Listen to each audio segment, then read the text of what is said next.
उत्तर प्रदेश विधानसभा में बोलते हुए मुख्यमंत्री योगी ने विरोधियों पर जमकर हमला बोला। सीएम ने सपा प्रमुख अखिलेश यादव पर भी निशाना साधा। आपको सुनाते हैं क्या कुछ कहा मुख्यमंत्री योगी आदित्यनाथ ने। का जवाब देने के लिए आपने मुझे अवसर दिया है।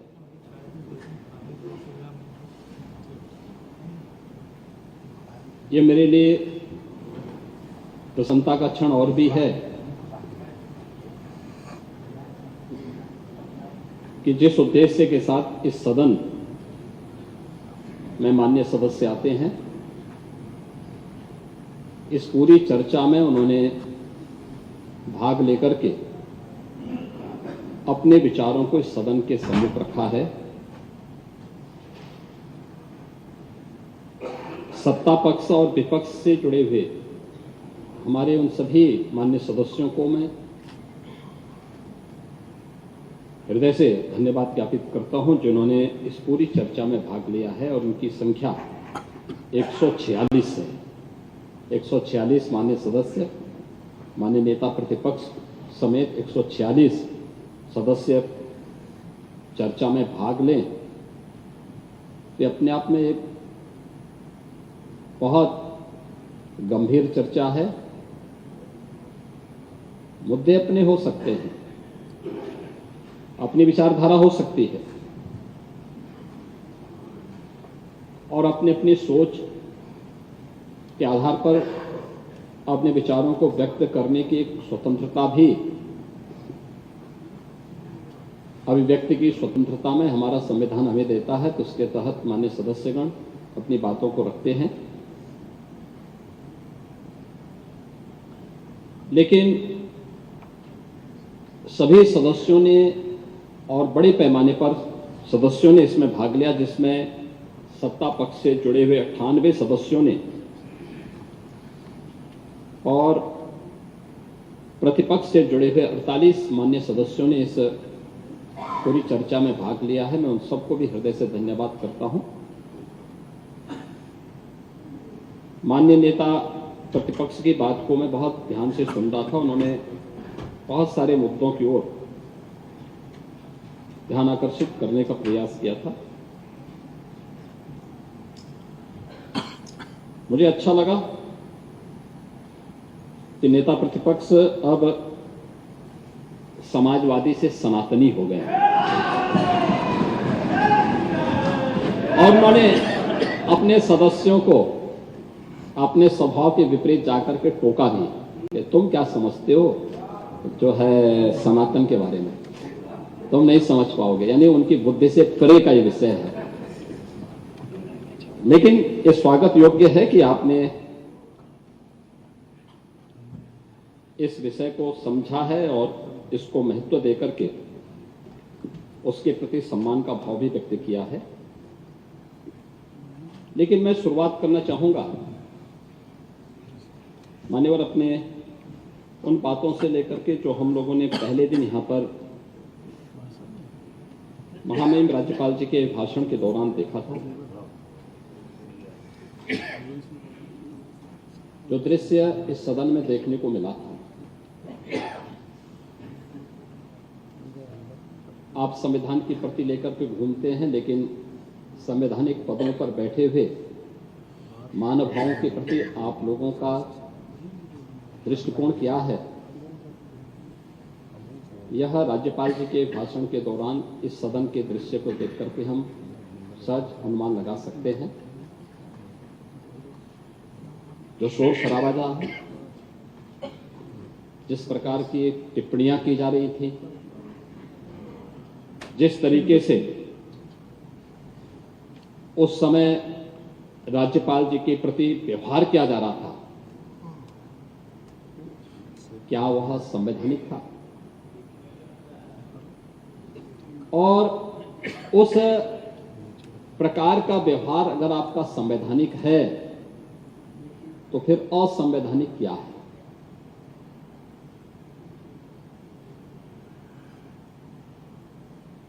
आप लोग भाषण बहुत देते हैं, लेकिन आप लोगों का जो वास्तविक आचरण है वो अगर देखना है तो समाजवादी पार्टी का जो मीडिया सेल का सोशल मीडिया का हैंडल है वह समाजवादी पार्टी की विचारधारा, उनके आंतरिक शिष्टाचार, लोकतंत्र के प्रति उनके विचारों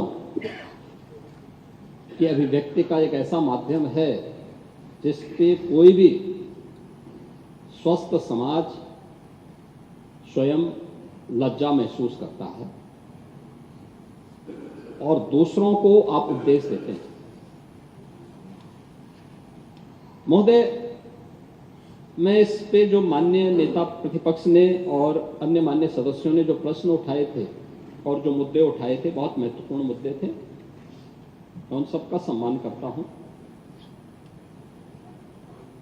महामहिम राज्यपाल जी के अभिभाषण पर आभार और धन्यवाद ज्ञापित हो, इससे पहले मैं अपनी बातों की शुरुआत देश के द्वितीय राष्ट्रपति डॉक्टर राधाकृष्णन की एक टिप्पणी से करना चाहूंगा। उन्होंने कहा था और बहुत महत्वपूर्ण बात कही थी कि मानव का मानव होना एक उपलब्धि है, मानव का दानव होना उसकी पराजय है और मानव का महामानव होना उसकी विजय है। देखिए, तीन बातें उन्होंने कही और ये तीन श्रेणियां सदैव रही हैं, मानव भी, दानव भी और महामानव भी, जिसे आप देव श्रेणी में मान सकते हैं। मान्यता यह है कि महर्षि कश्यप की दो रानियां थीं, एक से देव है, एक से दानव है, यानी मनुष्य से ही ये सब आगे बढ़ी है। उनके कर्म, उनके आचरण, उनका व्यवहार उन्हें उस श्रेणी में पहुंचाता है जो केवल अपने लिए कार्य पे व्यस्त है, अपनी दिनचर्या में, अपनी घर गृहस्थी में व्यस्त है, वो एक मानव के रूप में हुआ। जो उस व्यवस्था पे विश्वास न करके नष्ट करने में विश्वास करता है, नकारात्मक सोच के साथ, विध्वंसात्मक सोच के साथ कार्य करता है, वह दानव हुआ। लेकिन जो कि परमार्थ के भाव के साथ कार्य करता है, वही महामानव हुआ। और ये तीन जो श्रेणियां हैं, ये तीन श्रेणियां हमें बहुत कुछ प्रेरणा देती है। महाकुंभ की चर्चा हुई और मुझे अच्छा लगा कि नेता प्रतिपक्ष ने महाकुंभ की घटना के बारे में बहुत सारी बातें कही। ये चलते हैं उत्तर प्रदेश के विधानसभा में।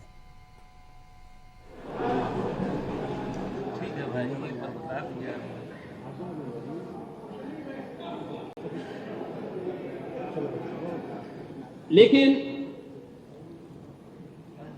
नेता प्रतिपक्षों इस बारे में आपत्ति थी कि भारतीय जनता पार्टी ने अपने लोक कल्याण संकल्प पत्र में राज्यपाल जी के अभिभाषण में महाकुंभ को वैश्विक स्तर का आयोजन बनाने के लिए क्यों उल्लेख किया और उस प्रकार की व्यवस्थाएं क्यों नहीं की। मैं भौचक हूं। 2013 में आपको वहां जाने नहीं दिया गया था, इस बार आप गए थे। नहीं, इस बार आप गए थे, आपने स्नान किया, आपने उसकी सराहना भी की और वहां की सुविधाओं के बारे में मुक्त कंठ से प्रशंसा की। हाँ, ठीक है, कोई भी हो, व्यवस्था सरकार की थी, सरकार की व्यवस्था होती है, व्यवस्था सरकार की थी, माध्यम अध्यक्ष जी थे, लेकिन गए और जाकर के आपने उन सुविधाओं की मुक्त कंठ से प्रशंसा की और आपने इस बात को कहा और जब मैं यहां पे बोल रहा हूं कि महाकुंभ में अगर विश्व स्तरीय सुविधा नहीं होती, अब तक 63 करोड़ से अधिक श्रद्धालु उस महाकुंभ के आयोजन का हिस्सा नहीं बने। अभी 2 दिन के बाद महाशिवरात्रि आएगी। आज 24 है, कल 25 और परसों 26 फरवरी तक मेरा अनुमान है कि जिस प्रकार से देश और दुनिया महाकुंभ के प्रति आकर्षित है, यह 65 करोड़ की संख्या पार होगी। और देश और दुनिया का कौन ऐसा व्यक्ति है, भारत के अंदर अगर हम संख्या को देखें, जनसंख्या को देखते हैं तो 144 करोड़ का भारत है। इसमें सनातन धर्मावलंबियों की संख्या 110 करोड़ है। और आपने कहा कि आप बुद्ध को नहीं मानते। मैं तो भारत के हर महापुरुष को सम्मान देता हूं जिसने भारत के अंदर जन्म लिया है। मैं बुद्ध को ही मानता हूं, जैन को ही मानता हूं। महावीर जैन की परंपरा को, ऋषभ देव से लेकर के महावीर जैन तक की परंपरा को, सभी तीर्थंकरों के प्रति भी सम्मान का भाव रखता हूं।